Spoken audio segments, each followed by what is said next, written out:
মেয়েদের পেশাবের পরে পানি ব্যবহার করার পরে মোছার জন্য আলাদা কাপড় ব্যবহার করা জরুরি। লিখেছেন, আমি কোরআন শরীফ 17 পারা মুখস্থ করেছি, এখন মোবাইলে অনেক আসক্ত হয়ে পড়েছি, নিয়মিত তেলাওয়াত করা হয় না, মাঝে মধ্যে তেলাওয়াত করি, আপনার পরামর্শ উপদেশ কামনা করছি। ওসিয়ত মানা কি জরুরি? সব সন্তানদের সমান সমান সম্পদ না দিলেও কি ওসিয়ত মানতে হবে? হায়েজ শেষ হয়েছে, মনে করি পবিত্রতা অর্জন করি, অতঃপর নামাজ আদায় করার পর যদি আবার ঋতুস্রাব দেখা দেয়, এক্ষেত্রে করণীয় কি? আমার সেই ওয়াক্তের নামাজ হবে কি না? কোনো মহিলার স্বামী মারা যাওয়ার পর 4 মাস 10 দিনের আগে যদি বিয়ে করে, তাহলে সে বিয়ে কি জায়েজ হবে? দেখেছেন, আমার স্বামী খারাপ মেয়ের পাল্লায় পড়েছে, সেটা আমি জানতে পারায় এখন সে আমাকে দেখতে পারে না, এক্ষেত্রে আমার করণীয় কি? স্বামী স্ত্রীর মধ্যে পারস্পরিক মহব্বত বাড়ানোর জন্য কি করণীয়? টেক্সটাইল ইন্ডাস্ট্রির প্রিন্টিং ডিপার্টমেন্টে বায়ার প্রদত্ত বিভিন্ন ধরনের কার্টুন প্রাণীর ছবি প্রিন্ট করা হয়, সেখানে চাকরি করা যাবে কিনা? বিয়ে ছাড়া এবং দুধভাই বানানো ছাড়া আর কোনো উপায়ে কি মাহরাম বানানো যায়? চলুন তাহলে আর দেরি না করে, বিলম্ব না করে, আপনাদের যে সমস্ত প্রশ্ন ইতিমধ্যে আমাদের কাছে চলে এসছে সেগুলোর উত্তর দেওয়ার পালায় আমরা প্রবেশ করি।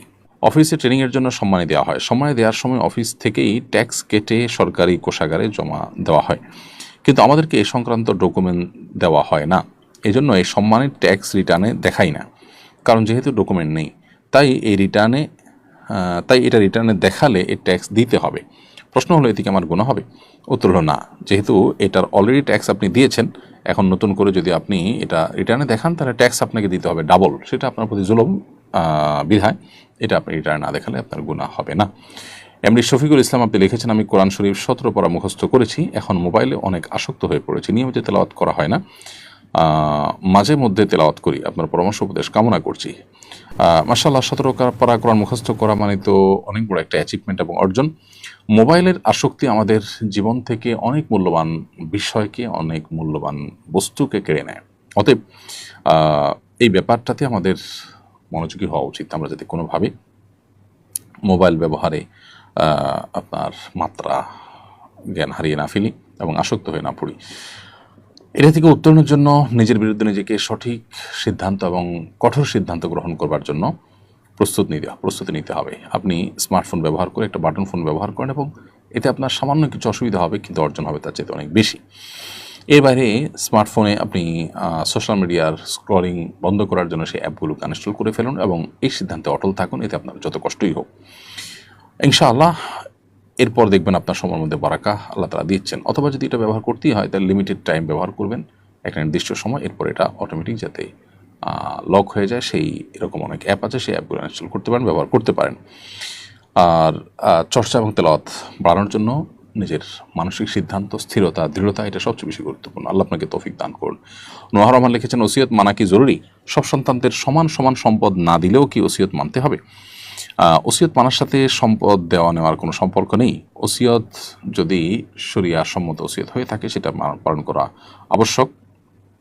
তবে সম্পদ সংক্রান্ত ওসিয়ত যদি হয়, যে সম্পদে ব্যয় করবে এই সংক্রান্ত ওসিয়ত হয়, তাহলে 1/3 বেশি সম্পদ ওসিয়ত দান করার ওসিয়ত বা কোনো জায়গায় ব্যয় করার ওসিয়ত যদি করে থাকেন মৃত ব্যক্তি, তাহলে সেই ওসিয়ত পূরণ করা সন্তানের জন্য আবশ্যক নয়। 1/3 পর্যন্ত সম্পদের মধ্যে ওসিয়ত কার্যকর হবে।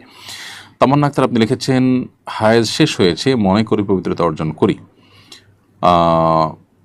অতঃপর নামাজ আদায় করার পর যদি আবার ঋতুস্রাব দেখা দেয়, এক্ষেত্রে করণীয় কি? আমার সেই ওয়াক্তের নামাজ হবে কি না?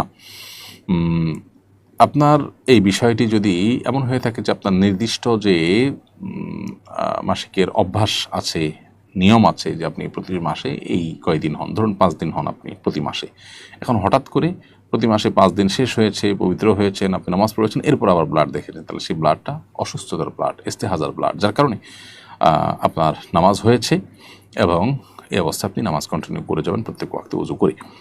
আর যদি আপনার যে নিয়মিত সবসময় ঋতুস্রাব হয়ে থাকে, তার চাইতে কম সময় আপনি পবিত্র হয়েছেন মনে করে নামাজ পড়েছেন, এরপরে ব্লাড দেখা দেন, তাহলে সেক্ষেত্রে এই পরবর্তী ব্লাড যেটা দেখা গিয়েছে সেটাকে আপনি মাসিকের মধ্যে গণ্য করবেন এবং আগে যে নামাজ পড়েছেন সে নামাজ হয়নি সেটি ধরে নিতে হবে। মমিন মিয়া আপনি লিখেছেন, কোনো মহিলার স্বামী মারা যাওয়ার পর 4 মাস 10 দিনের আগে যদি বিয়ে করে, তাহলে সে বিয়ে কি জায়েজ হবে? উত্তর হলো না। 4 মাস 10 দিন ইদ্যত পালন করা আবশ্যক কোনো মানুষের, কোনো নারীর স্বামী মারা গেলে। অতএব এই বিধবা নারী এই সময়ের মধ্যে কোনো বিয়ে বন্ধনে আবদ্ধ হলে সেটি না জায়েজ হবে, সেটি জায়েজ হবে না। যার স্বামী মারা যায়, তার ইদ্যত যদি তিনি গর্ভবতী হন তাহলে হবে সন্তান ভূমিষ্ঠ হওয়া পর্যন্ত। হ্যাঁ, সন্তান ভূমিষ্ঠ হয়ে গেলে তারপর তিনি বিয়ে বসতে পারবেন। তাসনিম হাসান আপনি লিখেছেন, আমার স্বামী খারাপ মেয়ের পাল্লায় পড়েছে, সেটা আমি জানতে পারায় এখন সে আমাকে দেখতে পারে না, এক্ষেত্রে আমার করণীয় কি? স্বামীকে বোঝানোর জন্য নিজে অন্য লোক দিয়ে চেষ্টা করবেন, আল্লাহর কাছে চোখের পানি ফেলবেন। আমরা বেশিরভাগই অভিযোগগুলো মানুষের কাছে করি, আল্লাহর কাছে আমাদের মনের ফরিয়াদগুলোকে খুব কমই পেশ করে থাকি।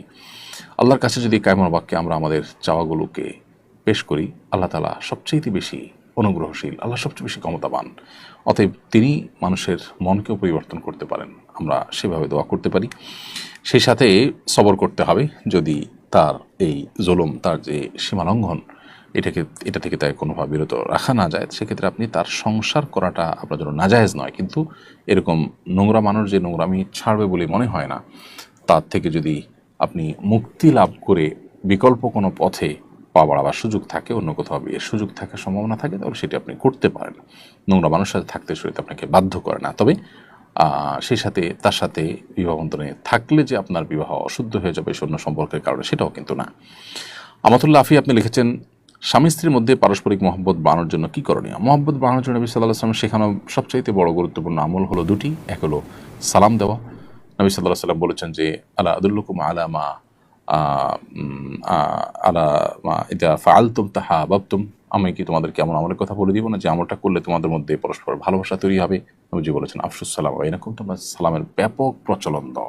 ব্যাপক প্রচলন আমরা যদি সালামের দিই, ইনশাআল্লাহ দেখা যাবে যে পারস্পরিক ভালোবাসা বাড়বে। সেই সাথে হাদিয়া বা উপহার উপঢৌকন বিনিময়, এটা উভয়ের পক্ষ থেকে হতে পারে। স্ত্রীর যদি টাকা না থাকে, তিনি অন্য কোনোভাবে গিফট বা উপহার হিসাবে স্বামীর জন্য উপস্থাপন করবেন, যেটা হয়তো অনেক ব্যয় সাপেক্ষ না, সেরকম জিনিস দিয়ে বা সেরকম আপনার উপায়ে তিনি স্বামীকে উপহার উপঢৌকন দেবেন। এক কথায় পরস্পরকে হাদিয়া উপঢৌকন আদান প্রদান করার মাধ্যমে কিন্তু পরস্পরের মধ্যে ভালোবাসা তৈরি হয়। এভরিডে টেক্সটাইল, এর থেকে আপনি লিখেছেন, টেক্সটাইল ইন্ডাস্ট্রির প্রিন্টিং ডিপার্টমেন্টে বায়ার প্রদত্ত বিভিন্ন ধরনের কার্টুন, প্রাণীর ছবি প্রিন্ট করা হয়, সেখানে চাকরি করা যাবে কিনা?